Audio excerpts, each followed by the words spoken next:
My name is Dwayne Porter. I'm a faculty member in the Arnold School of Public Health. And I'm actually on a joint appointment between the Department of Environmental Health Sciences in the Arnold School of Public Health and the Bell W. Baruch Institute for Marine and Coastal Research. I was asked to provide a little background as to myself and then begin to talk about environmental health sciences in the context of public health.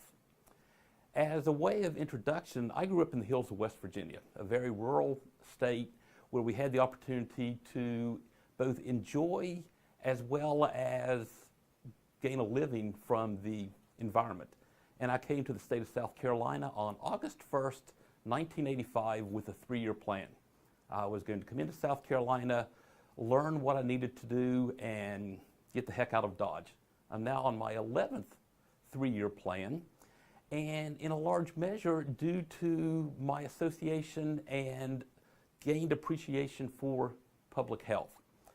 And I sit in a Department of Environmental Health Sciences, and often people wonder, why do we have environmental sciences in a school of public health?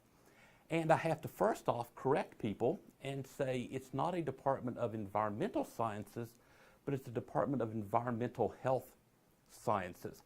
And I hope in the few minutes I have afforded to me that I can pass along that appreciation for environmental science versus environmental health sciences. And I should preface this by forewarning you that I tend to lecture in 3-hour blocks and meander all over the classroom. So to constrain myself to a 4-legged bar stool and 5 or 6 minutes is a bit of a challenge in itself, but hang with me here. A number of years ago, now going on approximately 20 years ago, maybe a little bit longer, the then dean of the Arnold School of Public Health was Dr. Winona Wernberg. And Dr. Wernberg was married to Dr. John Wernberg, who was at the time the director of the Baruch Institute. So I was brought in initially with the Baruch Institute, a coastal research entity, and quickly associated with a school of public health. Dr. Winona Wernberg, our dean, took me to a conference in San Diego in 1993-ish. At this conference, the then Assistant Surgeon General of the United States challenged the public health community to bring the environment back into public health. The Assistant Surgeon General had a number of observations as to what was going on in the human health and the public health community. And he spouted out a number of stats about what was happening with our youth, and in particular, newborns. And a statistic that he used at the time was that 2% of all newborns were being diagnosed with some level of developmental delays by the age of 2 years old. And in 50% of those cases, the medical community could not determine the cause or even come up with a strong correlation as to what was contributing to the health concerns. And he challenged the public health community to reach down again to your roots and bring the environment into it. Dr. Wernberg came back to South Carolina, and she began to assess the characteristics, the public health characteristics of our population. And what she came away with is, for better or for worse, we're a living laboratory. We had all of the health concerns that the Assistant Surgeon General was discussing.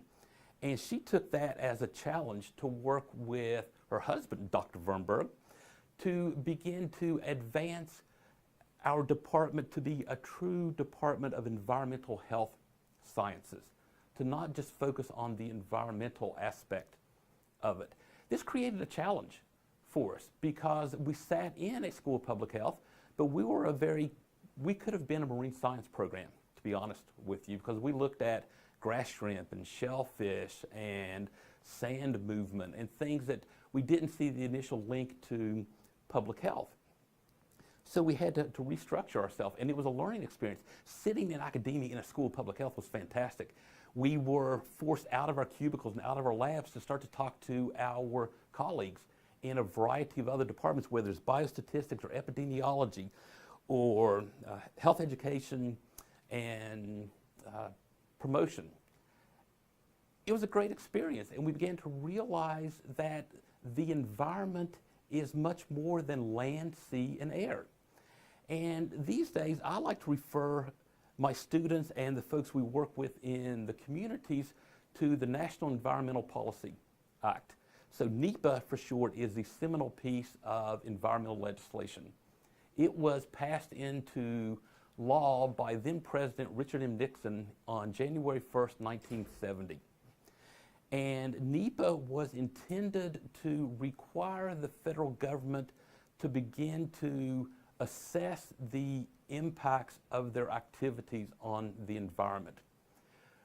Where our School of Public Health was really able to grab onto this is that under NEPA, the environment is defined as more than just the land, sea, and air that I recently referred to, but to also include society, culture, the economy, and public health.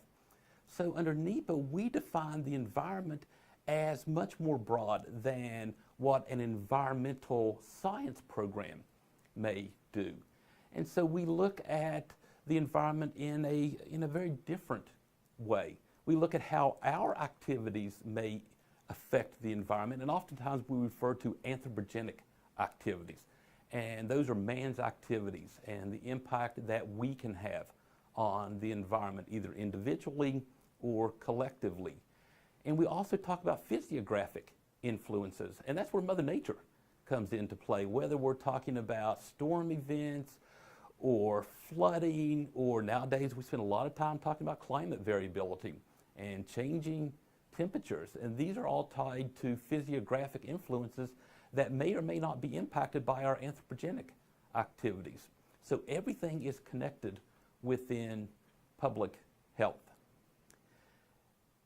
I also think it's very important to point out, as I move into some examples that try to tie together how we look at the environment and we study the environment and we try to predict what is going to take place in the environment, is the role of students. And I am a big believer, because I sit in a School of Public Health, of two mantras, one of which is community-based research, and the second is research-based learning.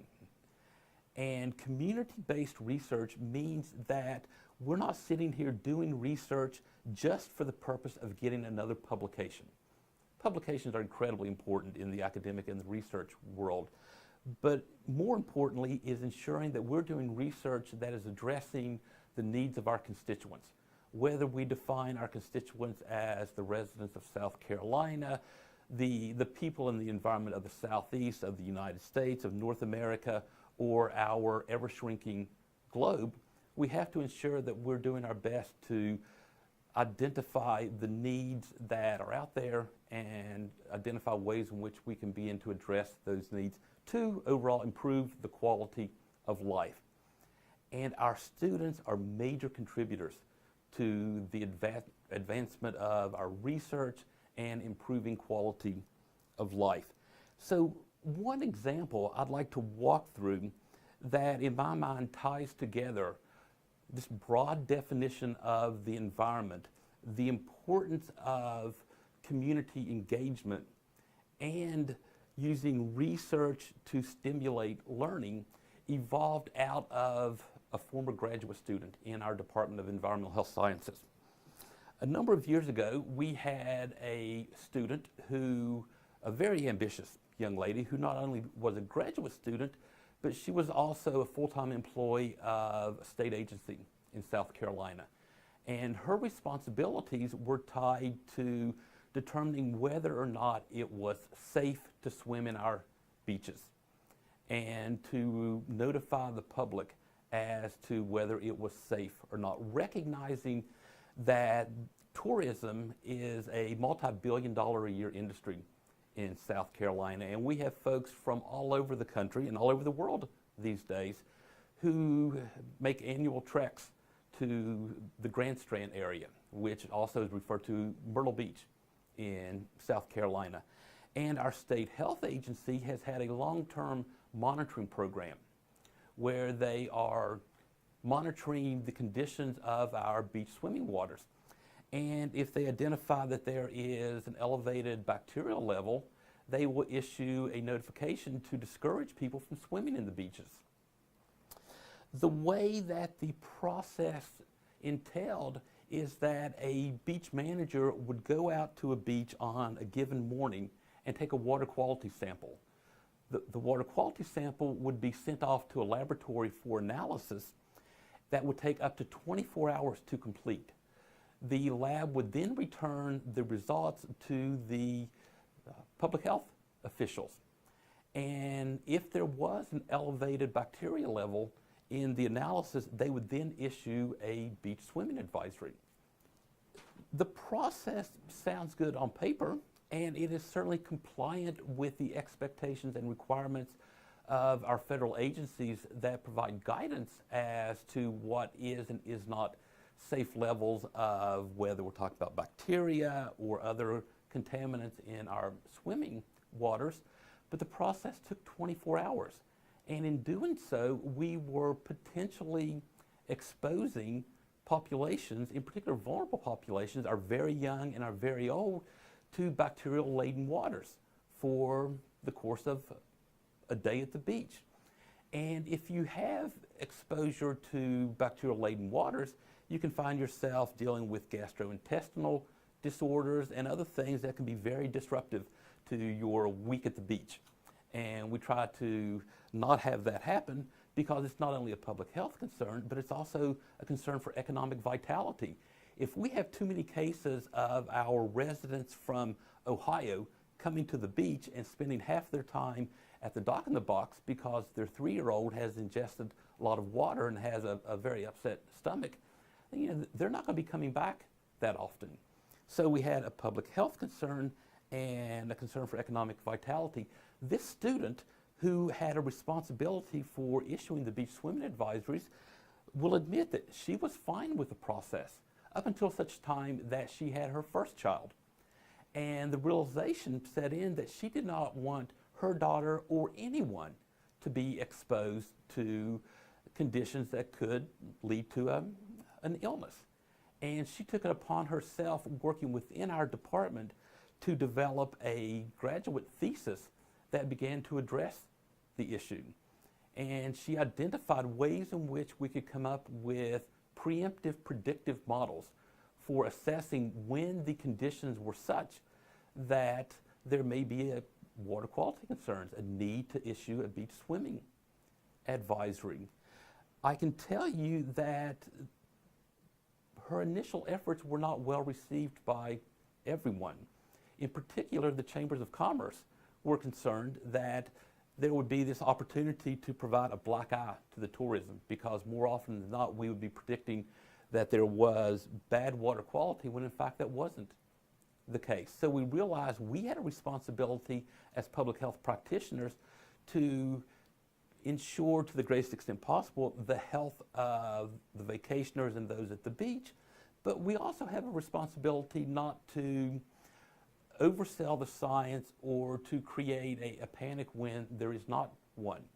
So we worked very closely over the years with our public health officials from the local level to the state level to the federal level, and with the chambers of commerce to improve our modeling efforts. And think about it this way now.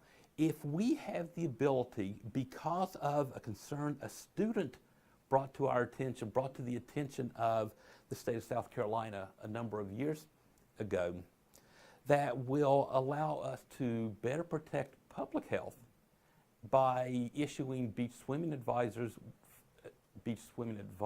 when they are warranted, and providing our tourism boards and our chambers of commerce a heads up of, say, 24 to 48 hours as to when conditions may warrant the issuance of a beach swimming advisory. We can educate the public as to what's going on, and the chambers and the tourism boards can kick in with their own advertising to draw people away from the beach. So the reality is when we start to work beyond the bounds of our individual disciplines to focus on quality of life, and quality of life is tied to how well the economy is doing, how well the environment is faring, how well people feel about where they are, what they're doing, and their condition. It's a win-win situation. So a very simple but powerful example of how a student, how you all in the classroom can make a difference starting today and moving through your career. So in closing, I would like to leave you with my charge to you as the next generation of resource managers, public health practitioners, wherever your career interests and your passion takes you, is to take advantage of these opportunities that you have now as a student and get beyond the classroom. Begin to interact with your faculty and organizations within your community to start to fuel your passion now. Classroom learning is absolutely fabulous and is critical to the education process, but the learning process itself has to go beyond. Look for and take advantage of opportunities where you can take what you've learned from your textbooks and begin to see how it does apply, and in some cases does not apply, to the real world, and get engaged. There are research opportunities that can be developed with faculty. Look within your communities and see where you have the opportunity to take your blossoming passion for whatever it is and go out and begin to make a difference in the community.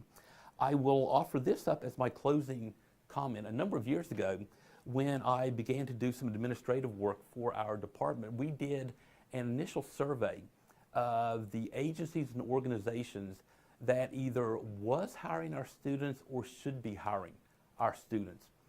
Almost every single agency said to us, you all are doing a fantastic job of educating your students in the classroom. They come to us with a wealth of laboratory and book knowledge.